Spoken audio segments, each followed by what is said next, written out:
RBSC online classes में स्वागत है आप सबका। बच्चों कैसे हैं आप सब। हम पढ़ रहे हैं 11th क्लास पॉलिटिकल साइंस की जो सेकंड बुक है पॉलिटिकल थियरीज, उसका थर्ड चैप्टर हमने कंप्लीट कर लिया है। इक्वालिटी से रिलेटेड सारे जो भी कंसेप्शंस हैं वो हमने समझ लिए हैं। क्या है समानता, क्यों है, मार्क्सवाद क्या है, उदारवाद क्या है, सब देख लिए हैं।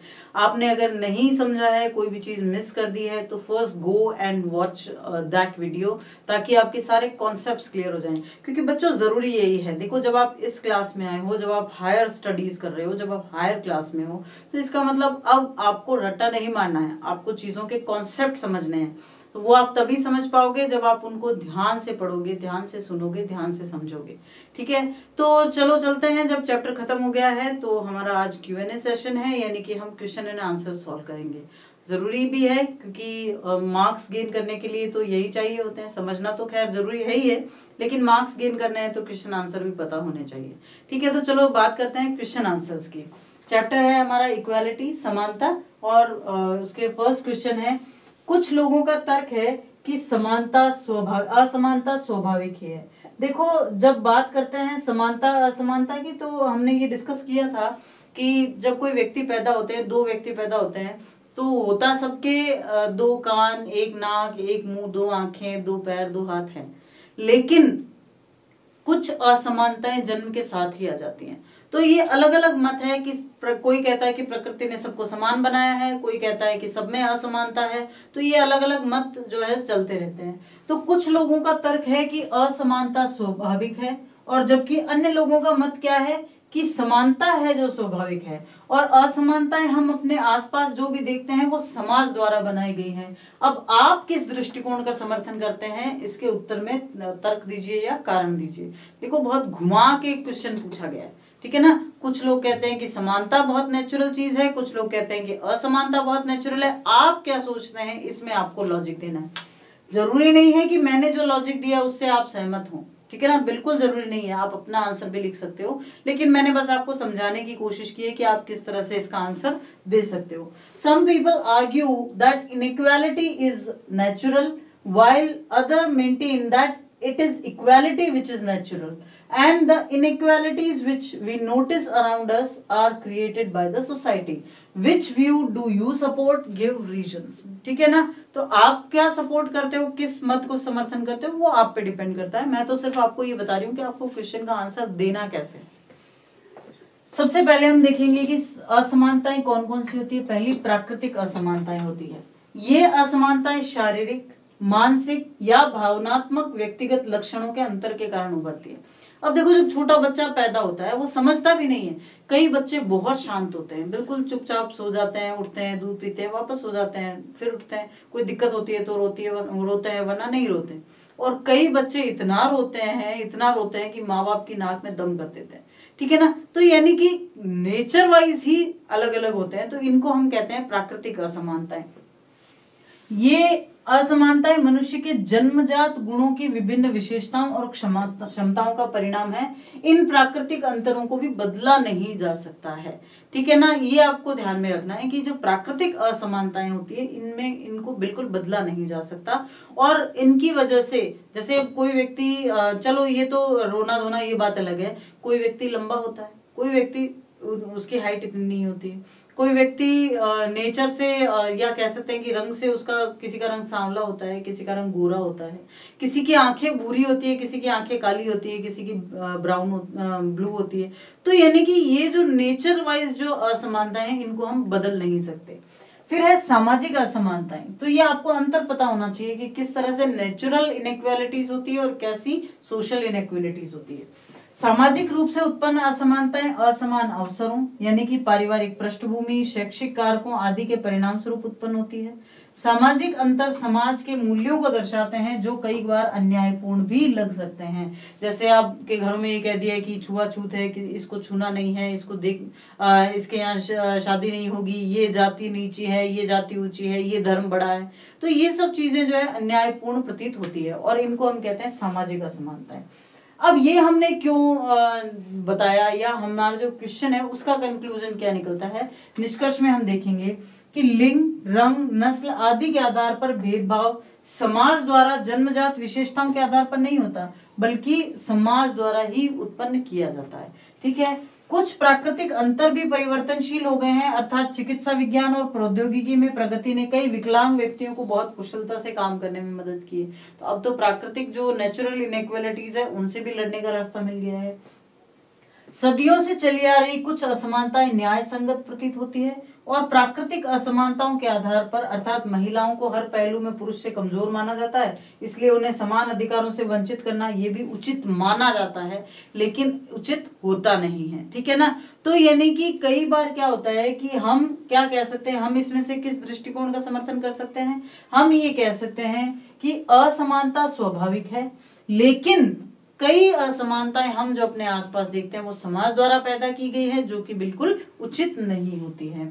So we can answer it by telling about natural inequalities. These inequalities emerge due to differences in personal traits, either physical or mental or emotional.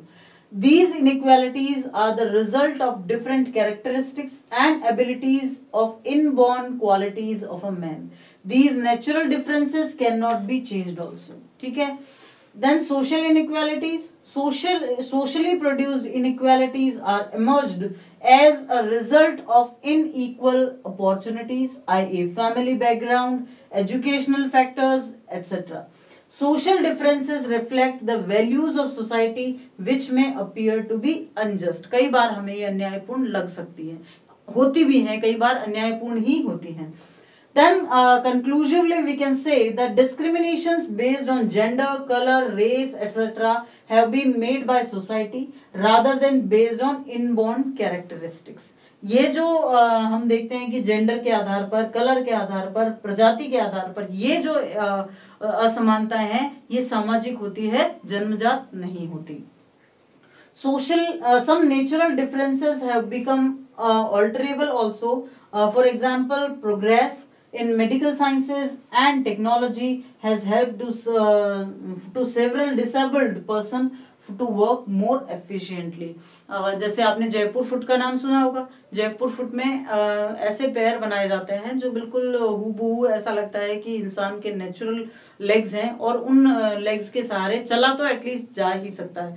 तो कई बार ये जो हमने प्रगति की है इनमें जो विकलांग हैं उनको ऐसी सुविधाएं हमने दे दी हैं कि अब वो हमारे साथ साथ, या फिर हम ऐसा कह सकते हैं कई जो डिसेबल्ड हैं वो इस तरह से एबल हो गए हैं कि वो अपने आप को मेन स्ट्रीम के साथ कनेक्ट कर सकते हैं। Certain inequalities have been existing for centuries, some justified and based on natural inequalities. For example, women are considered weaker than men in every aspect, hence to deny them equal right is considerable the justifiable. अब चूंकि औरतों को आदमियों से कमजोर मान लिया गया तो ये भी मान लिया गया कि अगर उनको कुछ अधिकार कम दिए जाएं तो वो जस्टिफाइड है। ऐसा है नहीं, लेकिन ऐसा समाज में मान लिया गया है।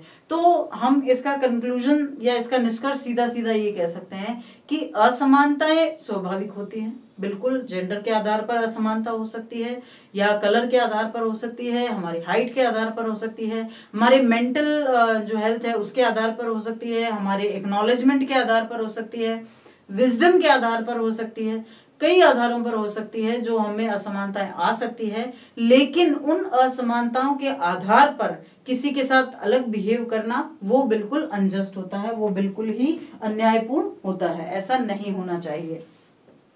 नेक्स्ट क्वेश्चन है कि एक विचार है कि पूर्ण आर्थिक समानता ना तो संभव है और ना ही वांछनीय। वांछनीय का मतलब होता है जरूरी, ठीक है ना। तो यानी कि कहने का मतलब हम जिसको इकोनॉमिक इक्वालिटी कहते हैं, पूर्ण आर्थिक समानता संभव भी नहीं है और जरूरी भी नहीं है। ये तर्क दिया जाता है कि समाज के सबसे अमीर और सबसे गरीब सदस्यों के बीच खाई को कम करने की कोशिश करने के लिए एक समाज जितना अधिक कर सकता है, कितना अधिक कर सकता है, क्या आप इससे सहमत हो? भाई जितना कर सकता है उतना कर लिया, क्या आप इससे सहमत हैं? There is a view that absolute economic equality is neither possible nor desirable. It is really not possible, and we don't want to get it also. It is argued that the most a society can do is to try and to reduce the gaps between the richest and the poorest member of society. Do you agree? समाज सिर्फ क्या कर सकता है? समाज सिर्फ इतना कर सकता है कि वो जो अमीर गरीब की खाई है उसको कम करे, लेकिन मिटा नहीं सकता। क्या आप इससे सहमत हो? तो आर्थिक समानता, देखो हमने पिछले क्वेश्चन में किसकी बात की थी? नेचुरल इक्वालिटी और सोशल इक्वालिटी की। अब हम बात करेंगे आर्थिक समानता की बात कर रहे हैं, ठीक है ना। तो हमने समानता के 3 पहलू पढ़े थे, जो हमने राजनीतिक, सामाजिक और आर्थिक, ठीक है। तो अब हम आर्थिक की बात कर रहे हैं। इसका तात्पर्य समाज में मौजूद सभी लोगों को बिना किसी भेदभाव के समान अवसरों की उपलब्धता से है। आर्थिक समानता का मतलब ये नहीं कि सबको बराबर पैसे मिले, इसका मतलब ये है कि समानता के अवसर सबको मिले, सबको बराबर अवसर मिले कि वो अपने आप की वृद्धि कर सके, विकास कर सके। पूर्ण आर्थिक समानता समाज में कभी मौजूद रही ही नहीं, लेकिन लोकतांत्रिक व्यवस्था कम से कम उन लोगों को समान अवसर प्रदान करती है जो सक्षम हैं और समान अवसरों के साथ क्षमता रखते हैं। व्यक्तियों के बीच असमानताएं मौजूद हो सकती हैं, लेकिन समाज में ईमानदार प्रयासों से किसी स्थिति में सुधार किया जा सकता है। लेकिन वास्तविकता यही है जो इस क्वेश्चन में दिया गया है कि आर्थिक असमानता को ना तो खत्म किया जा सकता है और ना ही ऐसा करना वांछनीय है। अब आर्थिक समानताएं क्या क्या होती हैं? समाज के विभिन्न वर्गों के बीच धन, संपत्ति या आय में अंतर होने पर हो जाती है। ये उच्च, मध्यम, गरीब, अमीर और गरीबी रेखा से नीचे रहने वाले व्यक्तियों के बीच की खाई को बढ़ाता है। आर्थिक असमानताओं को मापन कैसे किया जा सकता है? गरीबी रेखा से नीचे जीवन यापन करने वाले लोगों की संख्या का अनुमान लगा के किया जा सकता है, या अमीर और गरीब के बीच के अंतर का पता लगाने के लिए इसका यूज किया जा सकता है। आर्थिक समानता का महत्व क्या है? अब ये इंपॉर्टेंट क्यों है? आर्थिक समानता प्रत्येक व्यक्ति को अपनी क्षमता और क्षमताओं में सुधार के लिए समान अवसरों की गारंटी देती है। भाई अगर मुझे ये पता है कि अगर मैंने मेरे में ये क्षमता है तो मैं कोई लक्ष्य निर्धारित है वहां तक पहुंच सकती हूँ। लेकिन उसके लिए क्या होता है, अगर मुझे ऐसा लगे कि समाज मुझे इसके लिए अवसर ही नहीं दे रहा है तो मैं कोशिश भी नहीं करूंगी। तो अवसर अगर समाज मुझे दे रहा है तो इसका मतलब हमारे समाज में आर्थिक असमानता को दूर करने के लिए प्रयास किए जा रहे हैं।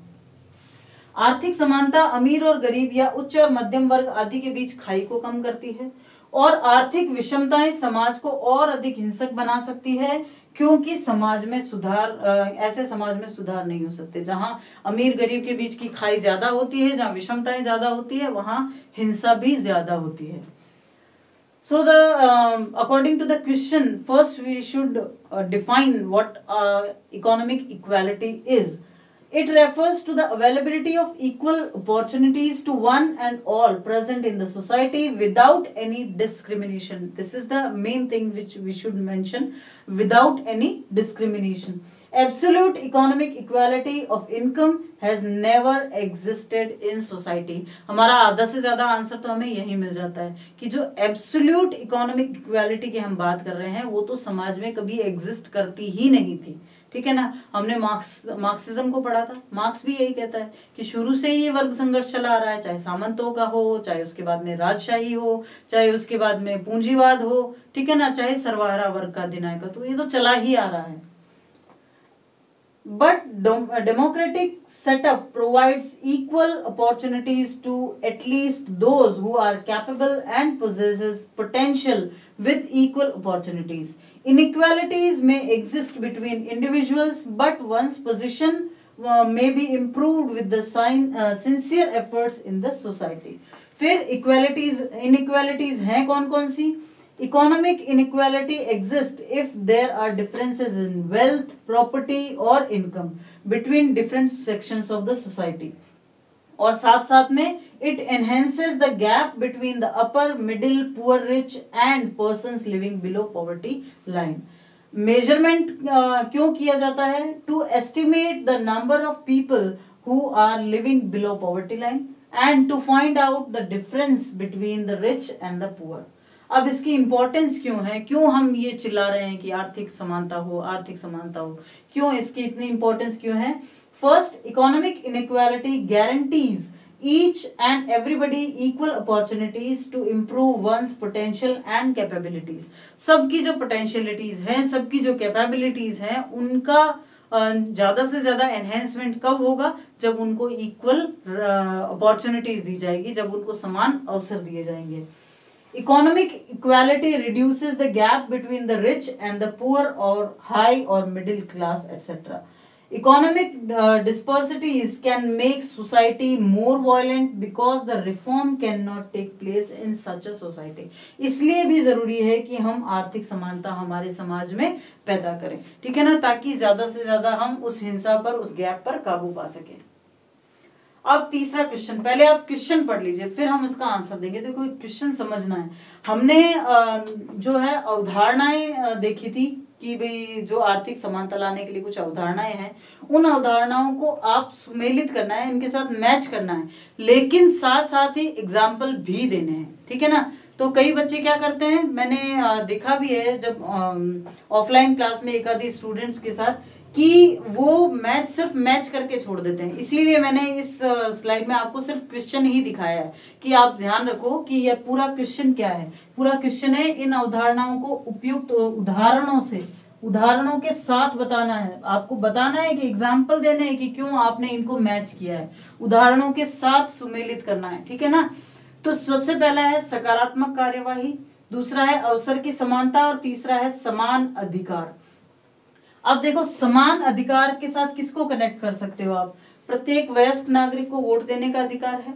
बैंक वरिष्ठ नागरिकों को उच्च ब्याज दर प्रदान करते हैं, ये समानता तो हुई नहीं। अगर वरिष्ठ नागरिकों को ज्यादा ब्याज दर है तो ये समानता कहाँ हुई। हर बच्चे को मुफ्त शिक्षा मिलनी चाहिए, ये भी क्या है। तो समान अधिकार को हम कनेक्ट करेंगे, प्रत्येक वयस्क व्यक्ति को जो है वोट देने का अधिकार है। फिर अवसर की समानता यानी हर बच्चे को मुफ्त शिक्षा मिलनी चाहिए। और सकारात्मक कार्यवाही को हम कनेक्ट करेंगे, बैंक वरिष्ठ नागरिकों को उच्च ब्याज दर प्रदान करते हैं। ये तो सिर्फ मैचअप हो जाएगा, हमें एग्जाम्पल भी देने हैं, ठीक है ना। तो एक बार इंग्लिश में इसका मैचअप देख लेते हैं। एफर्मेटिव एक्शन के लिए हम कह सकते हैं कि banks offers high rate of interest to senior citizens and for equality of opportunity every child should get free education and for equal rights we can say every adult citizen has right to vote। इनको हम connect तो कर सकते हैं लेकिन example देना भी तो जरूरी है। तो देखते हैं कि इसके लिए हम एग्जाम्पल क्या दे सकते हैं। देखो पहला सकारात्मक कार्यवाही यही है कि बैंक वरिष्ठ नागरिकों को उच्च ब्याज दर की पेशकश करते हैं, ठीक है। उदाहरण क्या हो सकता है, वरिष्ठ नागरिकों ने अपनी उम्र भर समाज के विकास, भाई ऐसा क्यों है ये भी तो हमें बताना है, ये क्वेश्चन मेन यही है। तो बच्चे क्या करते हैं, इसको सिर्फ मैच करके छोड़ देते हैं। आपको बाकायदा ये पूरा आंसर इस तरह से लिखना है। वरिष्ठ नागरिकों ने अपनी उम्र भर समाज के विकास और सेवा में योगदान दिया है। उनकी उम्र तो बढ़ जाती है लेकिन उनकी जरूरतें भी साथ साथ बढ़ रही है, चिकित्सकीय जरूरतें हैं, सामाजिक जरूरतें हैं और उनके अकॉर्डिंग उनकी आमदनी कम हो जाती है। और इस वजह से ये असमानता होते हुए भी बैंक को क्या करना चाहिए, वरिष्ठ नागरिकों को जो उच्च ब्याज दर की पेशकश करते हैं वो होता है। तो इसको हम किस सेक्शन में रख सकते हैं, इसको हम कह सकते हैं सकारात्मक कार्यवाही। समझ में आ रही है ना ये बात। So appropriate instance for the affirmative action we can say banks offer higher rate of interest to senior citizens. Senior citizens have contributed to the development and service of the society throughout their age. Their age increases but their income decreases due to medical needs and social needs. तो इस वजह से अगर bank उनके साथ कुछ अच्छा ज्यादा व्यवहार करता है तो उसको हम किस एंगल से देखेंगे, सकारात्मक कार्यवाही या एफर्मेटिव एक्शंस के तौर पर। अगला है अवसर की समानता, प्रत्येक बच्चे को मुफ्त शिक्षा मिलनी चाहिए, ये अवसर की समानता है, ठीक है। इसको क्यों कहा गया ऐसा, प्रत्येक बच्चे को शिक्षा प्राप्त करने का समान अवसर मिलना चाहिए, यानी किसी के साथ किसी भी आधार पर भेदभाव नहीं किया जाना चाहिए। इस प्रकार की असमानताएं जो हैं वो समानता के सिद्धांत के विरुद्ध है, इसलिए, ठीक है। Equality of opportunity means every child should get free education. अब इसके लिए इंस्टेंसेस क्यों हो सकते हैं, every child should get an equal opportunity to get education. For example, no one should be discriminated on any ground. This type of inequalities are against the principle of equality. तो आपको ये ध्यान रखना है कि अवसर की समानता का मतलब जो सबको एक जैसा दिया जाए। फिर है समान अधिकार, जो राज्य सबको एक बराबर प्रदान करे। ठीक है ना। अवसर की समानता अलग चीज है और समान अधिकार अलग चीज है। तो समान अधिकारों के लिए हम कह सकते हैं कि प्रत्येक वयस्क नागरिक को मतदान का अधिकार है। ये बढ़िया उदाहरण है। क्यों है? ये सिद्धांत एक व्यक्ति एक वोट एक मूल्य पर आधारित है, ठीक है ना। वोट सबको एक बराबर, हर व्यक्ति एक वोट देगा, उस एक वोट का एक जितना मूल्य होगा, यानी कि सबका मूल्य बराबर है, चाहे वो गरीब है, चाहे वो अमीर है, चाहे वो बड़ा है, छोटा है, ठीक है ना। उसकी हाइट जो भी है, जो जिस भी अकॉर्डिंग आप देखो, एक व्यक्ति एक वोट एक मूल्य, ये समान अधिकार कहे जाएंगे। यानी प्रत्येक वयस्क नागरिक को वोट देने का अधिकार प्राप्त है। किसी भी नागरिक को वोट देने के अधिकार से छूट देने के लिए किसी भी आधार पर भेदभाव नहीं हो सकता। हमारे संविधान में भी यही कहा गया है कि प्रत्येक 18 वर्ष से ऊपर का व्यक्ति वोट दे सकता है, बस वो पागल नहीं होना चाहिए या बैंकरप्ट नहीं होना चाहिए। बस ये दो शर्तें हैं जो उसके लिए मान्य होगी। भारत का नागरिक होना चाहिए, पागल नहीं होना चाहिए, बैंकरप्ट नहीं होना चाहिए। उसके अलावा कोई भी जो भारत का नागरिक है वो वोट दे सकता है, ठीक है। Equal rights means every adult citizen has a right to vote. Appropriate instances can be this principle is based on one person, one vote, one value. For example, every adult citizen enjoys the right to vote. No citizen should be discriminated on any ground to exempt from enjoying right to vote. बिल्कुल कोई उनको अपने इस अधिकार से वंचित नहीं कर सकता, ठीक है। तो आपको प्रॉपर आंसर ऐसे ही लिखना है इंस्टेंसेस के साथ, ठीक है। आप इसका स्क्रीनशॉट लीजिए, फिर आगे चलते हैं। देखो आपके इस चैप्टर में क्वेश्चन बड़े इंटरेस्टिंग है, घुमा घुमा के क्वेश्चन पूछे गए ताकि क्वेश्चन जब पढ़ो ना तो आपको कॉन्सेप्ट भी साथ में क्लियर हो जाए। किसानों की समस्याओं पर एक सरकारी रिपोर्ट क्या कहती है कि छोटे और सीमांत किसान जो हैं उनको बाजार से अच्छी कीमत नहीं मिल पाती, इसलिए ये अनुशंसा की जाती है कि सरकार को बेहतर मूल्य सुनिश्चित करने के लिए हस्तक्षेप करना चाहिए, बीच बचाव करना चाहिए, लेकिन केवल छोटे और सीमांत किसानों के लिए। क्या ये सिफारिश समानता के सिद्धांत के अनुरूप है? समानता का सिद्धांत तो कहता है सबके साथ एक जैसा व्यवहार करो, लेकिन यहाँ ये कहा जा रहा है कि उनके साथ ज्यादा अच्छा व्यवहार करो। क्या ये अनुरूप है इसके? तो इसका आंसर क्या दे सकते हैं? हाँ, ये सिफारिश समानता के सिद्धांत के आधार के सुसंगत है। क्यों है? क्योंकि एक लोकतांत्रिक देश में छोटे और सीमांत किसानों के हितों की रक्षा का प्रावधान होना चाहिए। छोटे और सीमांत किसानों को उनकी बेहतरी के लिए सरकार से सहायता मिलनी चाहिए, और इस व्यवस्था से जो छोटे और सीमांत किसान होते हैं उनको सामाजिक, आर्थिक और राजनीतिक न्याय मिल सकता है। जब हमने 3 पहलुओं की बात की थी, तो अगर तीनों ही एस्पेक्ट के आधार पर देखा जाए, तीनों पहलुओं के आधार पर देखा जाए, तो जब उनको थोड़ा एक्स्ट्रा एफर्ट लगा के कुछ दिया जाएगा तो उससे बड़े किसानों का तो कोई नुकसान नहीं हो रहा, लेकिन छोटे किसानों को अपलिफ्टमेंट हो रहा है। तो ये समानता के सिद्धांत के अनुरूप ही है। Question is, a government report on farmers problem says that the small and marginal farmers cannot get good prices from the market. It recommends that the government should intervene to ensure a better price, but only for small and marginal farmers. Is this recommendation consistent with the principle of जो equality है उसके? Yes, it is quite consistent. It is really very consistent with the principle of equality, because it is saying about the upliftment of the small and marginal farmers. It is not saying that you should harm the big farmers or you should go against them. It is saying that there is an opportunity to uplift all the small and marginal farmers also, because so that they can compete with all the big farmers. Yes, this recommendation is consistent on the basis of principle of equality. A democratic country should have the provisions to protect the interests of small and marginal farmers. The small and the marginal farmers can get assistance from government for their betterment.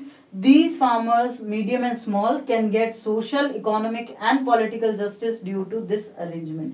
तो सबसे बड़ी चीज यही है, social, economic and political justice, या जिसको हम समानता का सिद्धांत के लिए जो तीनों पहलुओं को प्राप्त करने की बात हो सकती है, वो तभी प्राप्त किए जा सकते हैं जब सरकार द्वारा उनको अपलिफ्ट किया जाएगा। नेक्स्ट क्वेश्चन है कि निम्नलिखित में से कौन सी समानता के सिद्धांतों का उल्लंघन करता है। देखो ये बहुत अच्छा कॉम्प्रहेंसिव क्वेश्चन है जिसमें आपको समझने को मिलता है बहुत कुछ सिचुएशंस दी गई है, उन सिचुएशन में कौन समानता के सिद्धांतों का उल्लंघन करता है। ठीक है ना, उल्लंघन कहाँ किया जा रहा है और क्यों, आपको पता चलेगा। देखो पहला है, कक्षा का प्रत्येक बच्चा बारी बारी से एक नाटक का पाठ पढ़ेगा। एक क्लास लग रही है, उस क्लास में हर बच्चे को कहा जाता है चलो एक आप मोस्टली आपने देखा ही होगा कि आप जब पढ़ते थे, चैप्टर पढ़ाती थी टीचर आपको, तो आपको यही कहा जाता था चलो यहाँ से शुरू करो, है ना, बच्चे चैप्टर पढ़ो, एक पैराग्राफ पढ़ लिया, चलो अगला चैप्टर आप पढ़ो, चलो अगला जो पैराग्राफ है वो आप पढ़ो। ठीक है, और इस तरह क्लास के सभी बच्चों को पढ़ाया जाता था चैप्टर। इससे दो फायदे होते थे। पहला फायदा तो ये होता था कि हर बच्चे को समान अवसर मिल रहा है, और दूसरा फायदा ये होता है कि इक्वली टीचर्स को भी पता चल जाता था कि कौन बच्चा अच्छे से पढ़ रहा है, कौन नहीं पढ़ रहा है ना। तो क्या ये कहीं भी किसी भी एंगल से हमें समानता के सिद्धांत का उल्लंघन नहीं लग रहा। वरिष्ठ नागरिकों के लिए अलग रेलवे का आरक्षण का काउंटर है, क्या ये समानता के सिद्धांत का उल्लंघन है? भाई अलग कर रहे हैं तो असमानता है?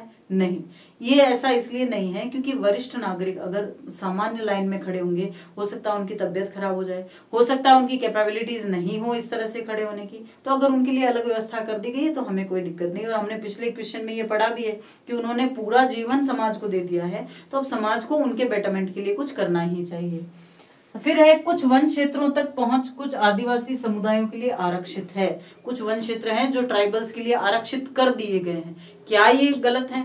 नहीं, बिल्कुल नहीं है, क्योंकि आदिवासी वनों पर ही जीवित रहते हैं। अगर ये मुख्य धारा के लोग वहां चले गए तो होगा क्या, उनका कल्चर पूरा खराब हो जाएगा। तो ऐसे में अगर कुछ वन क्षेत्रों को आदिवासियों के लिए आरक्षित किया जाए तो ये गलत नहीं है। फिर है, कनाडा सरकार ने द्वितीय विश्व युद्ध के अंत में 1960 तक गोरे यूरोपीय लोगों को कनाडा में प्रवास करने के लिए प्रोत्साहित। ये गलत है, बिल्कुल गलत है। क्यों? अगर आप रंग के आधार पर ये कर रहे हो कि आप आ जाओ और आप मत आओ, तो ये गलत है। तो यानी इसका आंसर क्या होगा? इसका आंसर होगा बी। क्यों? अब आंसर तो ये हमें पता चल गया, अब ये क्यों होगा आंसर। यह समानता के सिद्धांत का उल्लंघन नहीं करता है। हम बात कर रहे हैं पहले की, ये समानता के सिद्धांत का उल्लंघन नहीं करता है क्योंकि प्रत्येक बच्चे को बिना किसी भेदभाव के समान गतिविधि करने के लिए कहा गया है। ठीक है ना। बी में ये रंग के आधार पर भेदभाव के कारण समानता के सिद्धांत का उल्लंघन करता है। ठीक है।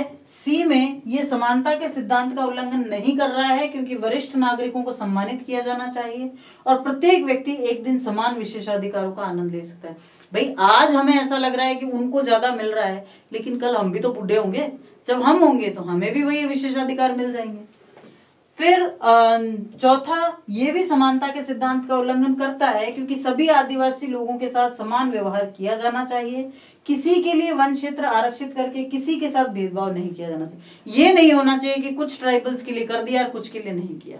अगर ऐसा किया जाता है कि सभी के लिए है तो ये समानता के सिद्धांत का उल्लंघन नहीं है, लेकिन अगर ऐसा किया जाता है कि कुछ ही के लिए किया गया तो ये उल्लंघन है। ठीक है। The first is every child in class will read the text of the play turn by turn। क्या ये समानता के सिद्धांत का उल्लंघन है? ये समानता के सिद्धांत का बिल्कुल उल्लंघन नहीं है। देखो ये दिया हुआ यहाँ, This does not violate the principle of equality because every child is asked to perform the same activity without any discrimination। ठीक है। सेकेंड है, the government of Canada encouraged white Europeans to migrate to Canada from the end of second world war till 1960। This violates the principle of equality due to the discrimination on the basis of colour. भाई रंग के आधार पर है तो ये समानता के सिद्धांत का उल्लंघन ही है। There is a separate railway reservation counter for the senior citizens. ये बिल्कुल समानता के सिद्धांतों का उल्लंघन नहीं है। It is not violating the principle of equality because senior citizens should be honoured and every individual one day can enjoy the same privileges. एक ना एक दिन हम सब इसका आनंद लेंगे। Last, access to the some forest area is reserved for certain tribal communities। देखो कुछ के लिए ही अगर आरक्षित किया जाए तो ये गलत है। This violates the principle of equality because all the tribal people should be treated equally no one should be discriminated by reserving forest areas for some only. ठीक है ना, तो ये दो जो है वो उल्लंघन नहीं करते हैं, दो इसका उल्लंघन करते हैं। तो आपको आंसर भी प्रॉपरली ऐसे रीजंस के साथ ही लिखना है। इसका आप स्क्रीनशॉट लीजिए, फिर आगे चलते हैं। नेक्स्ट बहुत ही इंटरेस्टिंग क्वेश्चन है, बहुत इंटरेस्टिंग क्वेश्चन है ये। यहां महिलाओं को वोट देने के अधिकार के पक्ष में कुछ तर्क दिए गए हैं। अब इसमें कौन सा है भाई, वोट देना है, ये सारे ही तर्क ये कह रहे हैं कि हाँ वोट देना है, लेकिन इनमें से कुछ समानता के विचार के अनुरूप है और कुछ नहीं है। क्यों नहीं है, ऐसा क्यों है? देखो, महिलाएं हमारी माँ हैं, हम अपनी माताओं को वोट देने के अधिकार से वंचित करके उनका अपमान नहीं करेंगे। क्या महिलाओं को सिर्फ इस आधार पर वोट दिए जाने चाहिए, उनका अधिकार दिया जाना चाहिए कि वो हमारी माँ है और उनको हम वोट देने का अधिकार से वंचित नहीं कर सकते? सरकार के निर्णय महिलाओं के साथ साथ पुरुषों को भी प्रभावित करते हैं, इसलिए शासकों को चुनने में उनकी भी भूमिका होनी चाहिए। महिलाओं को वोट देने का अधिकार नहीं देने से परिवार में कलह पैदा हो सकती है। ठीक है, और महिलाएं मानवता का आधा हिस्सा है, आप उन्हें वोट देने के अधिकार से वंचित करके उन्हें लंबे समय तक अपने अधीन नहीं कर सकते। तो यानी कि ये जो ए और जो डी है वही दो समानताओं के सिद्धांत के अनुरूप है, बाकी दो समानता के सिद्धांत के अनुरूप नहीं है। क्यों नहीं है? दोनों सरकार के निर्णय प्रत्येक व्यक्ति या तो पुरुषों या महिलाओं को समान रूप से प्रभावित करते हैं। यहाँ क्या लिखा है, सरकार के निर्णय पुरुषों को भी प्रभावित करते हैं। ठीक है ना, महिलाओं के साथ साथ लिंग के आधार पर भेदभाव नहीं किया जाना चाहिए। समानता और स्वतंत्रता समाज के दो महत्वपूर्ण सिद्धांत है, इसलिए महिलाओं को वोट देने के अधिकार से वंचित नहीं किया जा सकता है। ठीक है, क्वेश्चन कह रहा है here are some arguments in favor of the rights to vote for women. Which of these are consists with the idea of equality? Give reasons. First reason is women are our mothers. We shall not disrespect our mothers by denying them to the right to vote. Decisions of the government affect women as well as men. Therefore, they also should have a say in choosing to the rulers. Not granting women the right to vote will cause disharmony in the family. ये पता नहीं कैसा ही logic दिया है इन्होंने। Women constitute half of the humanity. You cannot subjugate them for long time by denying them to right to vote. ये सबसे best इसका हम कॉज कह सकते हैं। So the statement and A and D both are consistent with the idea of equality because decision of government affects any individual, either men or women both or equally. Women should not be discriminated on the basis of gender also. तो आप ये कैसे कह सकते हो कि इसको ये काम मत करने दो क्योंकि ये औरत है, या इसको ये काम करने दो क्योंकि ये पुरुष है? ये डिस्क्रिमिनेशन ऑफ जेंडर कहलाता है। इसको लैंगिक असमानता कहा जा सकता है या लैंगिक भेदभाव कहा जा सकता है। Equality and freedom are the two vital principles of a society. Hence, women cannot be denied the right to vote. तो अगर ये दो चीजों की हम बात ही कर रहे हैं कि ये सोसाइटी के लिए बहुत ज्यादा वाइटल है, तो हम कैसे औरतों को सिर्फ इस बिना पर वोट देने से रोक सकते हैं कि वो औरतें हैं? ठीक है, तो ये थे आपके question and answers. Hope you can understand them better and your comprehension has go wider. तो आपका कॉम्प्रहेंशन तो खैर अब बढ़ ही गया होगा, आपको समझ में आ गया होगा कि क्यों हम समानता समानता समानता चिल्ला रहे थे। ठीक है, तो आज के वीडियो में बस इतना ही। इसके साथ 3 चैप्टर्स आपके इस बुक से कंप्लीट हो रहे हैं। नेक्स्ट वीडियो से हम शुरू करेंगे आपकी जो फर्स्ट बुक है जो कॉन्स्टिट्यूशन को कंसिस्ट करती है, उसके हम चैप्टर शुरू करने वाले हैं। तो पढ़ते रहिए हमारे साथ साथ, so that you can get better marks. Thank you.